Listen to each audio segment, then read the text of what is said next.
বীর যোদ্ধাকে আমরা স্মরণ করি, শুধু নয় আমরা দোয়া করছি আমাদের এই বরিশাল বিভাগের সন্তান জালকাঠি রত্ন, বাংলাদেশের রত্ন, সে হচ্ছে হাদি ওসমান বিন হাদি। সে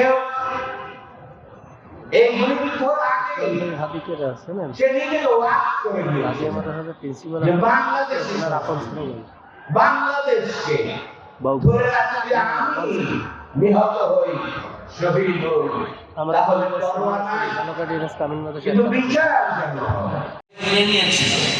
তাদের জবাবদিহিত ভূমিতে তাদের যদি কথা বলার লোক থাকে কেন,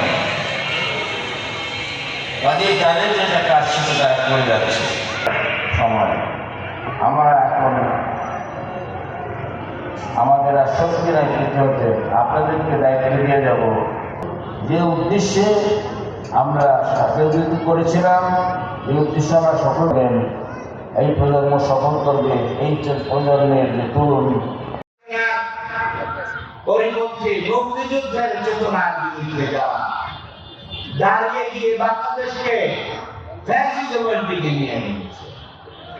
বাংলাদেশকে যারা প্রকৃতপক্ষে রাজনৈতিক সাংস্কৃতিক ভাবে হত্যা করতে চেয়েছে, তার বিরুদ্ধে যারা পরিস্থিতি দাঁড়িয়ে বাংলাদেশকে মুক্ত করেছেন, সেই আবু সাইদ মুক্ত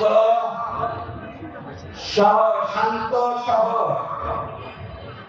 হাজার তরুণ যোদ্ধা, তাদেরকে আমরা স্মরণ করি।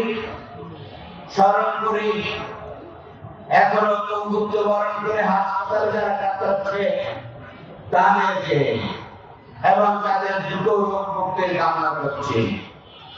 সবশেষ আর এক বীর যোদ্ধাকে আমরা স্মরণ করি, শুধু নয় আমরা দোয়া করছি আমাদের এই বরিশাল বিভাগের সন্তান জালকাঠি রত্ন, বাংলাদেশের রত্ন,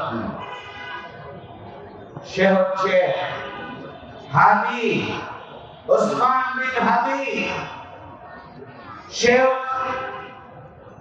এই মুক্তির আগে হাদিকে আছে না, সে নিজে ওয়াজ করে আগে আমাদের সাথে প্রিন্সিপাল যে বাংলাদেশের আপন ছিল বাংলাদেশকে ধরে রাখতে আমি নিহত হই, শহীদ হই, তাহলে পরোয়া নাই, কিন্তু বিচার যেন হয়। খুব মেধাবী। আর ওই বিচারের পরে আমার সন্তান সেই ঝান্ডা তুলে ধরবে, আমার সন্তানের পর আমার সন্তানরা সেই ঝান্ডা তুলে ধরবে। আল্লাহ তাআলা তুমি তোমার এই বীর এই বান্দাকে তুমি সুস্থ করে আবার আমাদের কাছে ফিরিয়ে আনো। আমিন। শুধু নয়, আজকের আয়োজন বাংলাদেশের সাংস্কৃতিক জন্য বরিশালের আয়োজন। আমি রাজনীতির অঙ্গনের লোক, সংস্কৃতি কম বুঝি,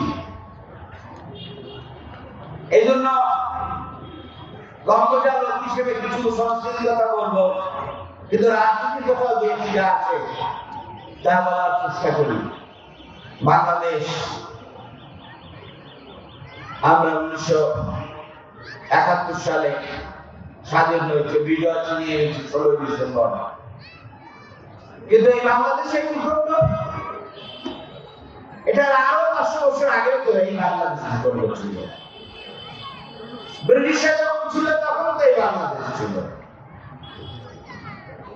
এই বাংলাদেশ 47-এও ছিল, তখন নাম ছিল পূর্ব পাকিস্তান। তার আগে চন্দ্রদ্বীপ সহ এই বাংলাকে বিভিন্ন নামে অভিহিত করা হতো। সেখানে অনেক বীর যোদ্ধাদের নাম আছে ইতিহাসে, সেই লম্বা আলোচনার দিকে আমরা যাব না। কিন্তু অবিভক্ত এই ভারতে 1947 সালে কোন স্থিতিতে আমরা আমাদের সেই হাজার বছরের ইতিহাসকে আমরা ধরে রাখতে না পারে ভূগোল বদলে গেল। এই ইতিহাস অবশ্যই আমাদের জাতিকে জানতে হবে, প্রজন্মকে জানতে হবে। আমি আবু নসর আহমেদের একটি লেখার কথা বলবো। আমার দেখা রাজনীতির 50 বছর, রাজনীতি এবং সংস্কৃতি দুটো দিকেই তিনি ছিলেন অত্যন্ত মেধাবী, দূরদর্শী এবং দুঃসাহসী। তিনি সেই ভোটে আমি মনে করি রাজনীতি কর্মী, সংস্কৃতি কর্মী সবাই ভালোভাবে পড়া দরকার এবং পাঠ্যক্রমের মধ্যে নিয়ে আসা দরকার। আমি সংস্কৃতি কর্মীদের বলব, আবু নসর আহমেদ আওয়ামী লীগের তৎকালীন পূর্ব পাকিস্তান এবং অবিভক্ত পাকিস্তানের তিনি শিক্ষামন্ত্রী ছিলেন। তিনি সংস্কৃতি বলছেন যে ঢাকাইয়া বাংলা আর হচ্ছে কলকাতাইয়া বাংলা, বাংলা উচ্চারণ ক্ষেত্রে তিনি এই কথা বলেছেন যে ঢাকা এবং বাংলাদেশে আলাদা সংস্কৃতির ধারা আছে, সেই ধারা সংরক্ষণ করতে হবে। আমরা 47-এ আমরা ভারতের সাথে যাইনি, আমরা 71-এ আমরা বাংলাদেশ পূর্ব পাকিস্তান পশ্চিম পাকিস্তান থেকে বাংলাদেশ আলাদা হয়ে পূর্ব পাকিস্তান আলাদা হয়ে স্বাধীন বাংলাদেশ হয়েছে। এই সবই ছিল বঞ্চনার প্রতিবাদ, অধিকার আদায়ের প্রতিবাদ। কিন্তু আমরা বাংলাদেশ যে সংস্কৃতির অবলম্বন করি তার বিরুদ্ধে নয়।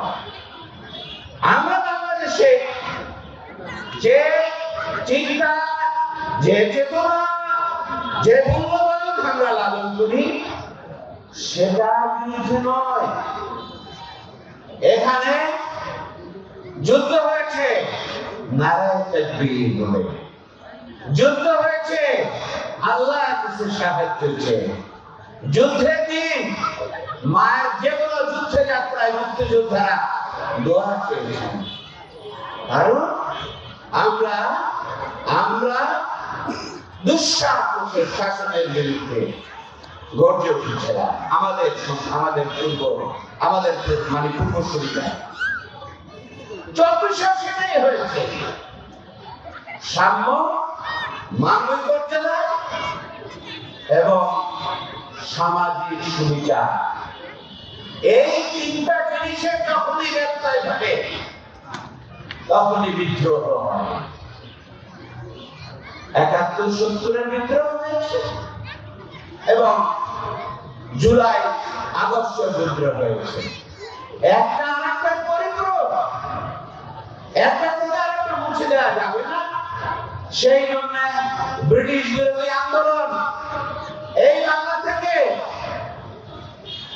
হাজারো তরুণ যুবক চেতনার বাংলাদেশি সংস্কৃতি ধারক যে ইমান, যে আকীদা, যে বিশ্বাস, যে মূল্যবোধ তারা লালন করে, সেটাকে ধারণ করে তারা ব্রিটিশদের বিরুদ্ধে গর্জে উঠেছিলেন।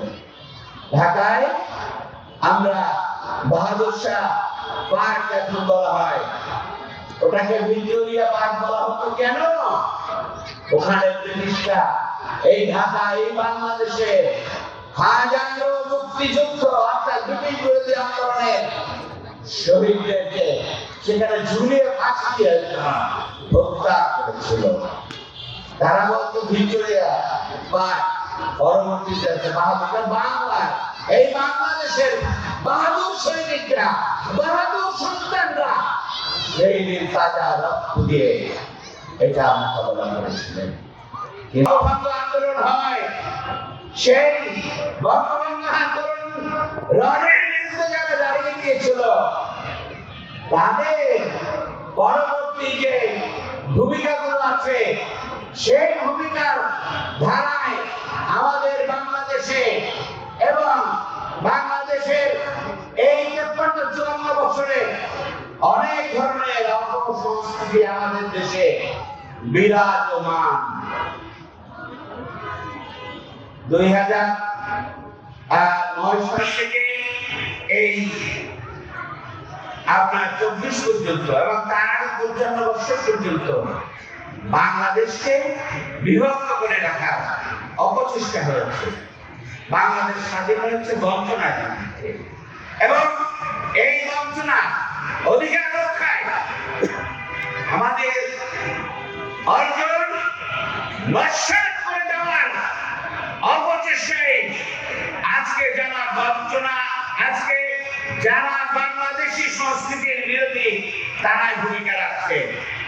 এই ক্ষেত্রে বাংলাদেশি সংস্কৃতির ধারক যে সমস্ত রাজনৈতিক নেতৃত্ব, সাংস্কৃতিক ব্যক্তিত্বরা আমাদের বাংলাদেশে জন্মেছেন, যারা বাংলাদেশের মানুষের ঐক্য, সংহতি এবং মূল্যবোধকে ধরে রাখার জন্য তারা কাজ করছেন, সেই চেতনার বাইরে গিয়ে আজকে আমাদের বাইরে যারা প্রভুত্ব করতে চায়, সেই প্রভুদের দৃষ্টিভঙ্গির আলোকে যারা 15 বছর বাংলাদেশকে দুঃশাসনে দিয়ে গিয়েছিল, তাদের মুখের বয়ান যদি আসে তখন খুবই দুঃখিত হতে হয়, বিস্মিত হতে হয়। কিন্তু কি কথা, এ তো বাংলাদেশকে বিভক্ত করা অপচেষ্টা, সেই পুরনো কাহিনী। বাংলাদেশের জনগণ এটা মেনে নেয় নাই, মেনে নিতে পারে না।